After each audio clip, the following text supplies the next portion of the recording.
Movie की शुरुआत में हम लॉन्जवे और डकमस नाम के दो डक्स को देखते हैं जो किसी केज में बंद थे। लॉन्जवे उस केज को अपने टैबलेट की मदद से खोलने की कोशिश कर रहा होता है। डकमस उससे कह रहा होता है कि ये केज तुम्हारी टैबलेट से नहीं खुलने वाली है, और वो जोर से धक्का देता है और उनका केज वहाँ से नीचे गिर जाता है। तभी दरवाज़ा खोलकर एक आदमी आता है जो उस केज को लेकर खेलने लगता है। तभी वहाँ मिस नॉट नाम की एक लेडी आती है। वो डकमस को निकालकर उसे मारने को दे देती है और लॉन्जवे को अपने साथ ही लेकर चली जाती है। आगे हमें 3 दिन पहले का सीन दिखाया जाता है। लॉन्जवे अपने टैबलेट पे गेम खेलने में बिजी था। वहीं हम लॉन्जवे के फादर पेंगली को देखते हैं जो अपने मास्टर से एंशिएंट कला को सीखने की कोशिश कर रहा होता है। तभी वहाँ उसके पास लॉन्जवे भागता हुआ आता है और उससे पूछता है कि वो लोग उड़ क्यों नहीं सकते, वो कब तक ऐसे ही एक जगह रहेगा। पेंगली उससे कहता है कि वो लोग मैंड्रिन डक हैं और उन्हें उड़ने की कोई ज़रूरत नहीं है। वो उसे कोई नया गेम डाउनलोड कर लेने को कहता है, पर लॉन्जवे कहता है कि अब वो टैबलेट पे कोई गेम नहीं खेलना चाहता क्योंकि वो अब इन सबसे ऊब चुका है। वो उड़ना सीखना चाहता है ताकि वो बाकी दुनिया देख सके। पेंगली उससे कहता है कि उसे उड़ना सीखने की कोई ज़रूरत नहीं है क्योंकि यहाँ उनके आइलैंड के पास उनकी ज़रूरत की सारी चीज़ें मौजूद है। तभी लॉन्जवे के पास मास्टर का एंशिएंट बुक नीचे गिर जाता है। लॉन्जवे उसमें पढ़ता है कि हर 100 साल के बाद उनकी दुनिया पे अंधेरे का शैतान आता है जो सूरज की सारी ऊर्जा को अपने अंदर समाने की कोशिश करता है और दुनिया खत्म होने के कगार पे पहुंच जाती है। पर कोई उस अंधेरे को रोक सकता है तो वो है सनडक। पर दुनिया को बचाने के लिए सनडक को अपनी जान गंवानी होगी। लॉन्जवे अपने डैड की तरफ देखता है क्योंकि सबको पता था कि पेंगली ही सनडक है। पेंगली उससे बुक छीन लेता है। लॉन्जवे भी उस बुक की बातों पे भरोसा नहीं करता है और वहाँ से चला जाता है। उसके वहाँ से जाने के बाद वो मास्टर पेंगली से कहता है कि हमेशा वीडियो गेम खेलने से उसके हेल्थ पे असर पड़ेगा। पेंगली उससे कहता है कि जब तक वो गेम खेलता रहेगा वो उड़ना नहीं सीखेगा क्योंकि लॉन्जवे ही रियल सनडक था और इसलिए पेंगली नहीं चाहता था कि उसका बेटा किसी खतरे में पड़े क्योंकि उस बुक के हिसाब से रियल सनडक को अपनी जान गंवाकर दुनिया बचानी पड़ती है। और इसीलिए पेंगली ने इस बात को और किसी को नहीं बताया था सिवाय अपने इस मास्टर के। आगे हम एक मार्केट को देखते हैं जहाँ कैंगा और निक नाम के दो चोर वहाँ के दुकान से कुकीज़ चुराने की कोशिश कर रहे थे। पर तभी वहाँ कॉपर नाम का पुलिस ऑफिसर अपने डॉग के साथ आता है और उन दोनों चोर को पकड़ने के लिए उसके पीछे भागता है। वो सब भागते भागते एक बंद पड़े रेलवे ट्रैक पे जाते हैं, पर अचानक से उस पर ट्रेन आ जाती है और वो सब किसी तरह अपने आप को बचा पाते हैं। उस ट्रेन से मिस नॉट निकलती है जिसकी खूबसूरती देखकर सब हैरान थे। मिस नॉट अपने आप को एक घर में ले जाने को कहती है। उसके पास उस घर की तस्वीर भी थी। वहाँ एक आदमी आता है और कहता है कि उस घर में तो कई साल से कोई भी नहीं रहता है, और वो मिस नॉट को उसके सामान के साथ उठाकर अपनी ट्रॉली पे रख लेता है और उसे उनके घर पहुँचाने निकल जाता है। यहाँ लॉन्जवे अपने टावर से देखता है कि कुछ डक्स का ग्रुप उनके आइलैंड पे आया है, पर उन डक्स का लीडर की बेटी एरिका अपने ग्रुप से निकलकर वहाँ टावर के पास रुक जाती है। लॉन्जवे उसे छुपकर देखने लगता है। वो सारे डक्स वहीं रुकते हैं। उन सब का लीडर डकमस नाम का एक डक होता है। वो अपने ग्रुप से कह रहा था कि वो लोग सही सलामत हवाई पहुँच चुके हैं। लॉन्जवे वहाँ से उनकी बातें सुन रहा था। वो कहता है कि कैसे डक्स हैं, इन्हें ये भी नहीं पता कि ये हवाई नहीं बल्कि चाइना है। तभी उन सारे डक्स के पास पेंगली आता है और उनका अपने आइलैंड पे वेलकम करता है, पर डकमस उससे रूडली बिहेव करता है और कहता है कि वो यहाँ हवाई में छुट्टियाँ मनाने आए हैं। पर पेंगली उसे समझाता है कि ये हवाई नहीं बल्कि चाइना है, पर डकमस उसकी बातें नहीं सुनता है और उसे वो एक मैप दिखाकर कहता है कि ये हवाई है, वो कभी गलत नहीं हो सकता। और इसी बात को लेकर उन दोनों में वहाँ झगड़ा हो जाता है। तभी पेंगली का मास्टर उससे कहता है कि उसके सूरज को पंप करने का टाइम हो गया है। उन सारे मैंड्रिन डक का मानना था कि पेंगली ही सूरज को उगाता और डुबाता है। डकमस उस पर हंसने लगता है कि वो उससे डरकर भाग गया। वो अपने सभी ग्रुप्स की आर्मी से कहता है कि वो सब वहाँ पास की क्रूज में आराम करेंगे। इधर मिस नॉट के घर पे कॉपर नज़र रख रहा था क्योंकि उसे वो पसंद आ चुकी थी। तभी वो देखता है कि वो दोनों चोर वहाँ भी पहुँच गए हैं। निक मिस नॉट के घर के बाहर रखे सामान को खोलने की कोशिश करने लगता है। तभी कॉपर आकर उन्हें पकड़ लेता है और मिस नॉट को जाकर बताता है कि ये लोग उसके घर पे चोरी करने वाले थे। पर मिस नॉट उन्हें कॉपर से बचा लेती है और कहती है कि वो इसे छोड़ दे क्योंकि ये उसी के आदमी हैं। कॉपर उन्हें वहीं छोड़कर चला जाता है। वो दोनों मिस नॉट को उन्हें बचाने के लिए थैंक्स बोलते हैं, पर वो उन्हें एक डक की तस्वीर देती है जो लॉन्जवे की होती है और कहती है कि ये एक बहुत ही रेयर डक है और उन्हें वो पकड़कर उसके पास लाना है। वो दोनों कहते हैं कि ये काम वो बड़े आराम से कर देंगे और उस डक को ढूंढने वो दोनों निकल जाते हैं। रात में लॉन्जवे छुपकर एक खुफिया रास्ते के थ्रू उस क्रूज के अंदर पहुंचता है। वहीं डकमस के पास उसकी सेक्रेटरी डून आती है और कहती है कि उसकी डॉटर ने उनके रूल्स को तोड़ा है और उसे अभी तक पनिश भी नहीं किया गया है। इससे उनकी आर्मी को गलत संदेश जाएगा। डकमस एरिका को पनिशमेंट के तौर पे एक रूम में बंद कर देने को कहता है। डून एरिका को उसी रूम में ले जाकर बंद कर देती है जहाँ लॉन्जबे छुपा था। लॉन्जबे अपना सर ढककर भागने की कोशिश कर रहा होता है, पर एरिका उसे देख लेती है और उससे पूछती है कि तुम कौन हो और यहाँ क्या कर रहे हो।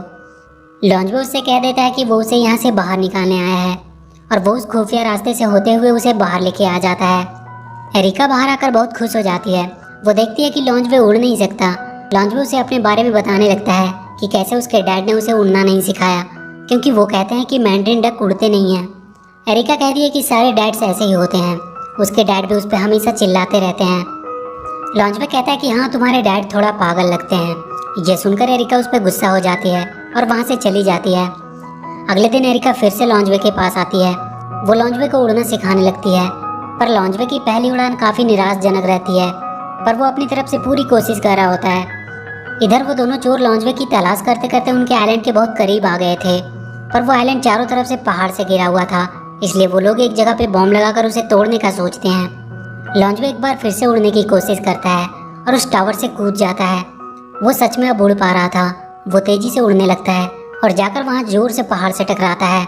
उधर उन दोनों चोरों ने बॉम्ब ब्लास्ट कर दिया था, इसलिए वहाँ पहाड़ भी टूटती है। एरिका को लगता है कि लॉन्जबे के टकराने से वो पहाड़ टूटी है। लॉन्जबे वहीं तालाब में गिरकर बहने लगता है। उन दोनों के ब्लास्ट से वहाँ एक होल हो गया था, जिससे उस आइलैंड का सारा पानी वहाँ से बहकर बाहर जाने लगा था। लॉन्जबे भी बहता हुआ उस होल तक पहुँचता है, पर निक उसे लात मारकर अंदर धकेल देता है।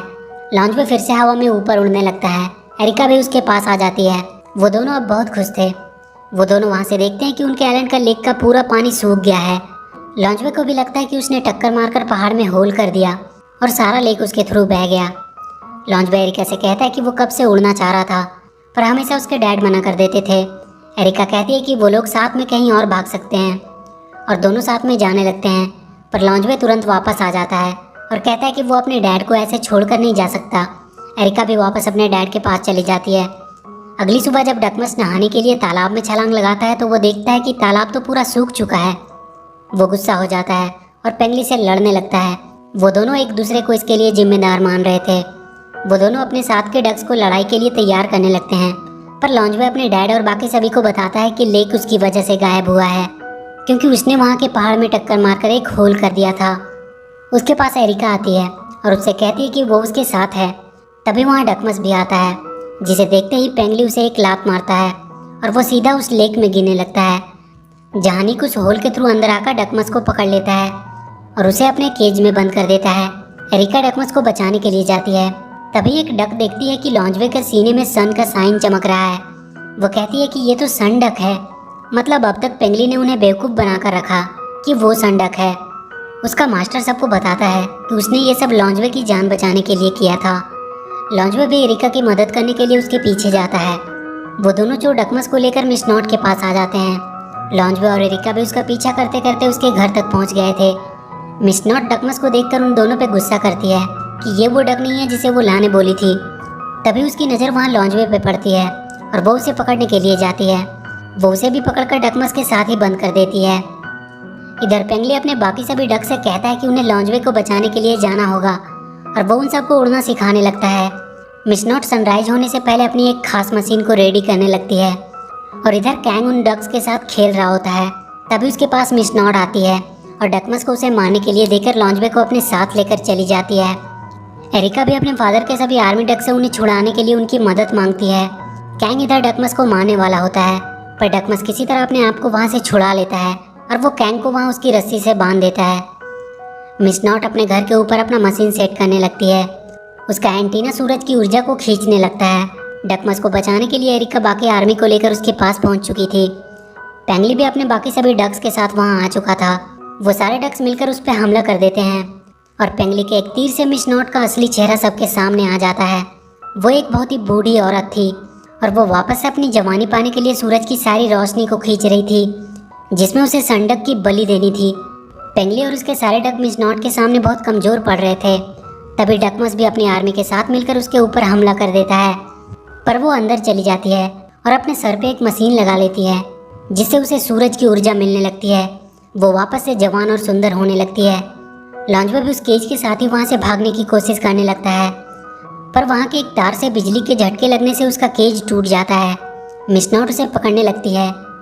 बाहर सारे डक्स मिलकर उसका एंटीना तोड़ देते हैं और पेंगली अपने डक्स के साथ मिलकर सूरज की रोशनी को एंटीना तक पहुंचने से रोकने लगता है। पर मिस नॉट के पास एक और बैकअप एंटीना था। उसकी मशीन फिर से काम करने लगती है। लॉन्जबॉय वहां से भागने की पूरी कोशिश कर रहा होता है। मिस नॉट उसे पकड़े हुए थी। लॉन्जबॉय सूरज की तरफ अपना हाथ करता है और सूरज का सारा पावर उसके सीने पे पड़ने लगती है और बहुत जल्द उसकी पावर से वो एक जलता हुआ आग का गोला बनकर मिस नॉट के घर में गिरता है। उसका सारा घर बर्बाद हो जाता है। एरिका लॉन्जबॉय को ढूंढने जाती है। वो वहीं दबा पड़ा होता है।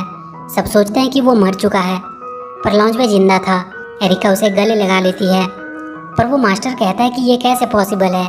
उसके बुक में तो लिखा था कि संडक अपनी जान देकर दुनिया को बचाएगा। लॉन्जबॉय उससे कहता है कि ये सब बातों में वो विश्वास नहीं करता, उन्हें अपनी बुक बदलनी चाहिए।